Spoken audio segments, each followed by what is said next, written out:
The bank manager's voice was venomous. "I told you, ma'am, we don't handle accounts of your size. Get out." The sound of a marble countertop being slammed followed. Then the calm, deep voice of the rejected woman, Dr. Jenkins, speaking into a secure line. "Security breach at the Fifth Avenue branch. Notify the board.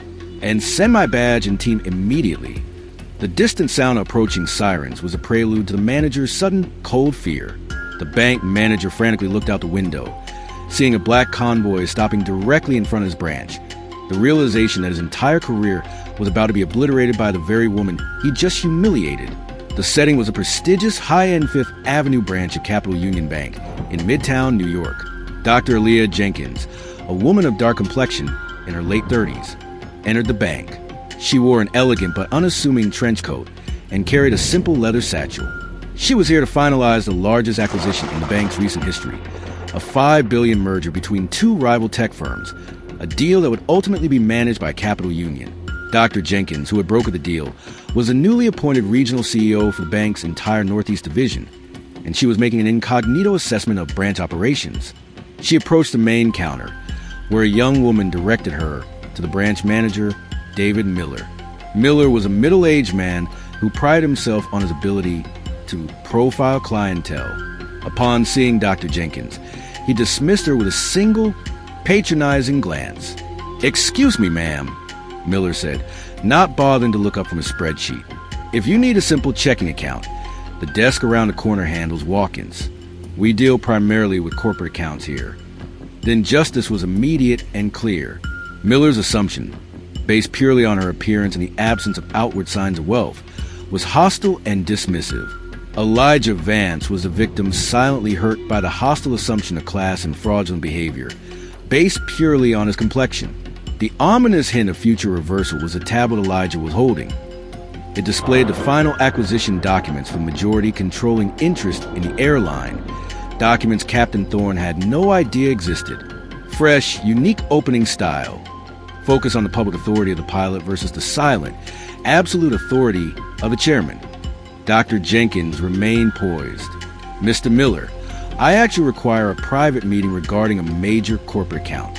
It concerns the final transfer documents for the Ascend/Helix merger." She spoke quietly, offering a business card that simply read Dr. A. Jenkins, Consultant. Miller snatched the card, barely glancing at it. "Ascend/Helix? That's a $5 billion deal. Ma'am, you need to be realistic. Our executives fly in on private helicopters for meetings like that. This is a secure branch. I have to prioritize our actual clients." He then leaned closer, his voice dropping to a loud, contemptuous whisper designed to be overheard by the staff. "Are you trying to scam us into thinking you're the signatory? That's a common scam. Get out of first-class section." The aggressive assumption of fraud, designed to publicly discredit and displace Elijah, was a clear act of discrimination. Dr. Jenkins suffered emotionally. She felt the cold sting of his position being dismissed, and the humiliation of being accused of lying to occupy a space she rightfully owned. He realized Captain Thorne's arrogance was a serious liability to the brand he was about to control. "Mr. Miller," Dr. Jenkins said, her voice dropping slightly, laced with the steel of corporate finality, "I am warning you. This incident is now being recorded and monitored by corporate security. You are interfering with a crucial business assessment. I suggest you return to the cockpit." Thorne scoffed, tearing the boarding pass in half and throwing the pieces onto Elijah's lap. "You're threatening me? I'm the captain. I have the final say. You are not flying on my aircraft. I demand you leave first class immediately, or I will call ground security to drag you off. Must include one specific nonverbal act of dignity or kindness from the protagonist despite the mistreatment." Instead of arguing, Elijah slowly reached into his other pocket and pulled out a plain, official-looking business card. It wasn't a chairman ID, but an access card for the Global Skies Air Executive Lounge Network.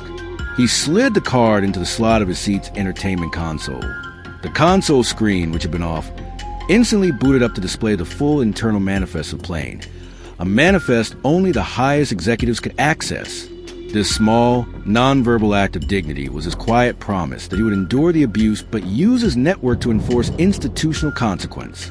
The tension surged as Miller saw the card's simple consultant title and scoffed.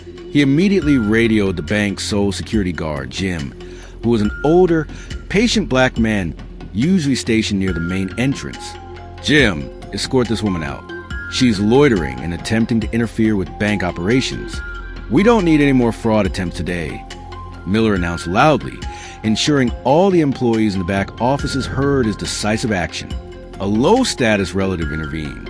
The first-class flight attendant, a young woman named Sarah, who had quietly served Elijah on previous flights, stepped forward nervously. "Captain Thorne, I know Mr. Vance. He's been flying this route for months. He's fine." Thorne pointed a furious finger at Sarah. "You are relieved of duty. Complacency with fraud. Go back to the galley." Sarah, fearing the loss of her lucrative job, retreated in silence, silencing the low-status intervention. Thorne was triumphant. He waited by the main door for security to arrive. "You should have cooperated, sir. Now you'll be facing multiple federal charges." However, a high-status character was watching. Chief Operations Officer, COO, David Leah Global Skies Air, had been alerted to the security breach triggered by the emergency access card in 1A. He immediately accessed the flight's live cockpit camera feed to see who was using the chairman's credentials. COO David Lee started paying attention. The public humiliation was complete. Dr. Jenkins, the newly appointed regional CEO, was now waiting calmly while this prejudiced manager was having her escorted off the bank premises. The injustice was a total disregard for his identity and the casual willingness of the captain to damage his corporate assets, the airline's reputation, and its staff. Dr. Jenkins pulled out her secured satellite phone, not to call the police, but to call the Global Skies corporate legal team. "Captain Thorne, I am informing you that you are currently delaying a flight and placing this company in breach of its regulatory schedule," Elijah stated, his voice now purely corporate and devoid of personal feeling. "You are about to suffer the consequences of violating a zero-tolerance code for passenger harassment." Thorne laughed again, clinging to his cockpit authority. "Code? I am the captain. I make the codes up here." He saw the first ground security personnel approaching the plane. "Hello, everyone. Before we begin today's video, we want to thank you for your support, love, and kindness. We wouldn't have come this far without you. Subscribing is one of the best ways you can help us. It's quick, free, and allows us to continue to bring you great content. Your support means everything. Let's keep this channel growing collectively. Where are you watching from? Drop your city and country in the comments below. Thank you very much. Now let's get back to the story. Manager Miller smugly watched the security guard approach Dr. Jenkins. "If you ever come back here, I'm calling the police. We don't cater to your kind of client." Dr. Jenkins nodded once, a look of grim resolve on her face. She stepped out onto the busy sidewalk of Fifth Avenue, pulled out her phone, and made one very fast, very specific call. "Captain Thorne, I am informing you that you are currently delaying a flight and placing this company in breach of its regulatory schedule," Elijah stated, his voice now purely corporate and devoid of personal feeling. "You are about to suffer the consequences of violating a zero-tolerance code for passenger harassment." Manager Miller was beaming with self-satisfaction. He adjusted his tie and poured a cup of coffee, explaining to a junior teller how crucial it was to maintain the bank's image by weeding out undesirable elements. Exactly 10 minutes after Dr. Jenkins left, the front doors of Capital Union Bank burst open, causing the quiet banking floor to freeze. A team of 6 impeccably dressed, serious-looking security personnel, led by the bank's head of corporate security, Mr. Wallace, entered. They moved with purpose, flanking a single figure who strode confidently toward the center of the lobby. It was Dr. Aliyah Jenkins. She was no longer wearing the unassuming trench coat. Her demeanor had shifted from calm patience to absolute, icy authority. Her security team immediately cleared the area around the main counter. Miller, irritated by the security disruption, stepped forward. "Wallace, what is the meaning of this intrusion? We are midday, and why did you let that woman back in?" Dr. Jenkins stopped directly in front of Miller. She reached into her briefcase and pulled out a single item, a platinum-edged identification badge that featured her face and a laser-etched title, Regional Chief Executive Officer.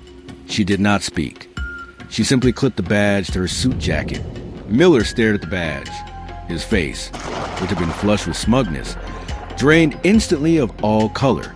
He tried to speak, but only a dry, rattling sound escaped his throat. "I see you recognize the title, Mr. Miller," Dr. Jenkins finally said, her voice cutting through the silent lobby. "I am Dr. Aliyah Jenkins. I was appointed to this role last Friday by the board to assess and reform the entire Northeast Division, starting with this flagship branch." She pointed to the security guard, Jim, who had been ordered to escort her out. "Jim, please step aside. You are a witness, not a participant in this investigation." Dr. Jenkins then placed a secure tablet onto Miller's desk. The screen was open to a live corporate document, an official termination notice. "Your humiliation is not due to a failure in procedure, Mr. Miller. It is due to a failure in leadership and decency. You profile our clients. You dismiss potential business based on prejudice. And you just attempted to deny service to the very executive responsible for the bank's largest incoming asset merger." Miller fell silent, the shock robbing him of all his former arrogance. His world had collapsed in the space of 10 minutes, destroyed by the very person he had sought to erase. Dr. Jenkins addressed the remaining employees in the branch, her voice carrying absolute authority. "Every employee who stood by and silently witnessed a discriminatory treatment of a client who was, in fact, your regional CEO, is now subject to mandatory administrative leave and retraining." She then looked directly at Miller, whose eyes were filled with desperate, silent tears. "Mr. Miller, your employment is terminated immediately. Your prejudice has created a catastrophic security risk and a massive liability for Capital Union Bank. Your actions today are being recorded and will be publicly filed as the official reason for your dismissal." Miller tried to plead. "Dr. Jenkins, please. It was a mistake. I didn't recognize." "You did exactly what you thought was appropriate, Mr. Miller," Dr. Jenkins interrupted, her eyes cold. "You judged a person's worth by their assumed income and appearance, violating our core ethics and the fundamental rules of banking. This behavior is a direct reflection of your leadership, and it will be stopped here today." She signaled Mr. Wallace. "Security, escort Mr. Miller off the premises. He is barred from any Capital Union property, and ensure he is given absolutely no opportunity to retrieve personal data or company files." As Miller was escorted past the waiting customers and his former colleagues, his crumpled form was a stark visual contrast to the impeccably dressed, powerful woman he had just insulted. The silence in the bank was thick, broken only by Miller's muffled sobs of total defeat and regret. Dr. Jenkins took a deep, steadying breath. She felt the dignity of her position restored, but the sting of the initial insult still lingered. She knew her silent strength had earned this moment. She then walked over to the security guard, Jim, who stood rigid by the entrance. "Jim," she said warmly, "your conduct in remaining professional and respectful, despite the manager's command, is noted. I am promoting you to head of security for this branch, effective immediately. Loyalty and fairness are the only currencies that matter here." She then addressed the remaining staff with a firm but compassionate tone. "From this day forward, this bank will operate under a single, non-negotiable principle. Every person who walks through that door is a potential client, and they will be treated with equal dignity. Judge a person by their character, not by your assumptions. That is how we rebuild trust." Dr. Jenkins' first day as CEO had begun with a bitter act of discrimination, but it ended with a profound public message of change, ensuring that her personal pain paved the way for institutional fairness across the entire division in New York.